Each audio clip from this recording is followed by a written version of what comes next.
O sujeito a ser testado é simplesmente colocado numa sala com um grupo de atores que fingem que também estão sendo testados. Essa é a primeira. É mostrado um par de fichas. A primeira tem uma linha desenhada. A segunda tem várias linhas de diferentes comprimentos. Os indivíduos têm que escolher uma linha igual à da primeira ficha. Todos os atores que fingem estar sob o teste dão a resposta errada. B. Após todos darem a mesma resposta errada, B. pede-se o mesmo B. para a pessoa que está sendo realmente testada. O experimento foi projetado para testar se o sujeito vai agir contra o grupo e responder corretamente ou de acordo com o grupo, dando uma resposta que ele sabe ser errada. É A. Inicialmente, muitos deram a resposta certa, mas não imediatamente. A maioria das pessoas hesita. Elas exibem externamente o conflito interno entre o desejo de fazer parte do grupo e a vontade de dizer o que estão realmente vendo. O experimento continua e muitos participantes acompanham o grupo sabendo que estão dando a resposta errada. O desejo de ser aceito supera o desejo de fazer o que é certo. É o A. Descobriu-se que 75% das pessoas testadas negam aquilo que estão vendo e entram em conformidade com o que as outras pessoas disseram.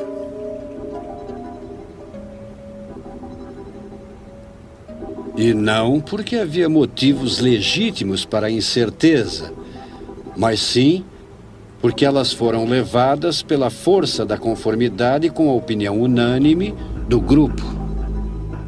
Os cientistas atribuem esse comportamento a um fenômeno conhecido como pensamento de grupo. Now we'll try it once again.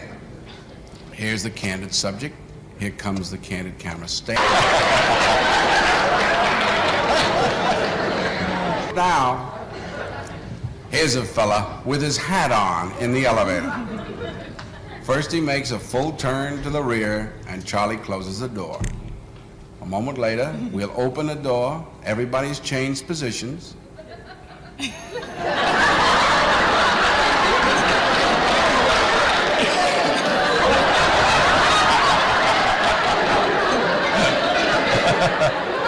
Now we'll see if we can use group pressure for some good. Now, in a moment, on Charlie's signal, everybody turns forward. Notice they take off their hats. And now, do you think we could reverse the procedure? Watch.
It is May 1962.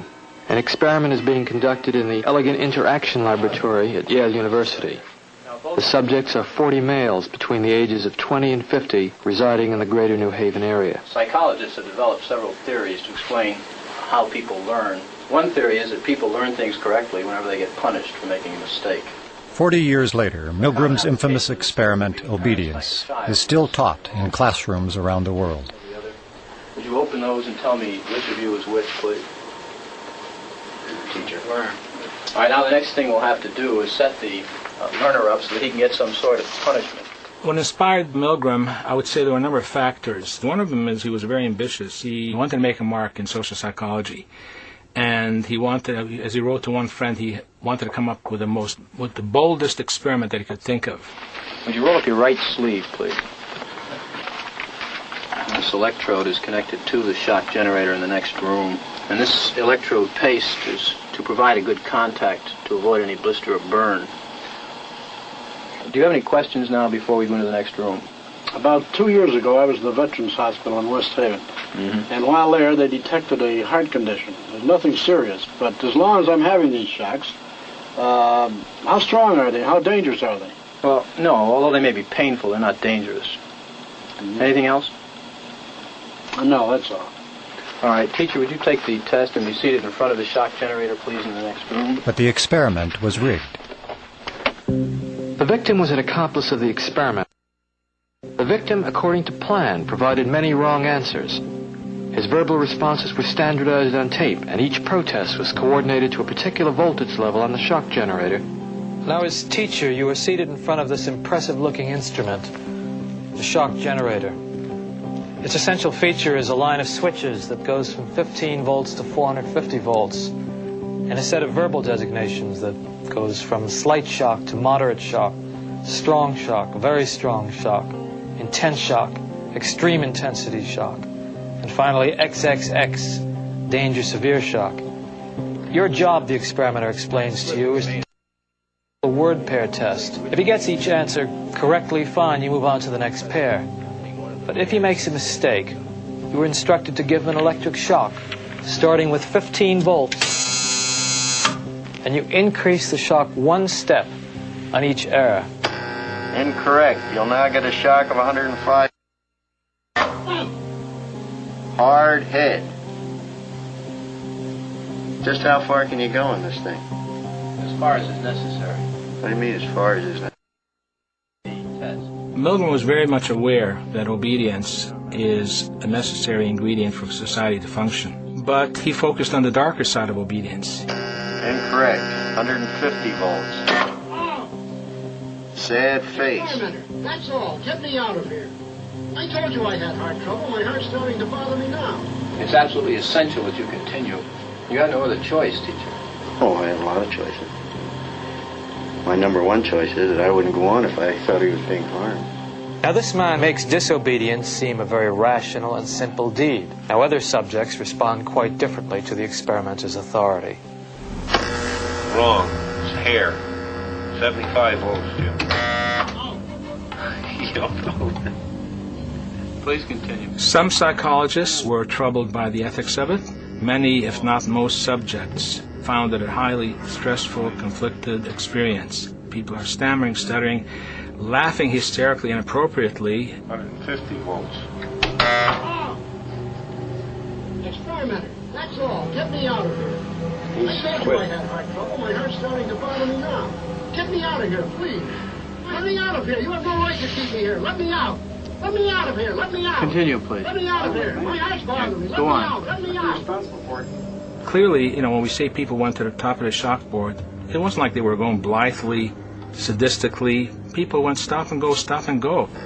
They were in a state of conflict, which created a tremendous amount of stress. So that was the main critique. This will be at 3:30.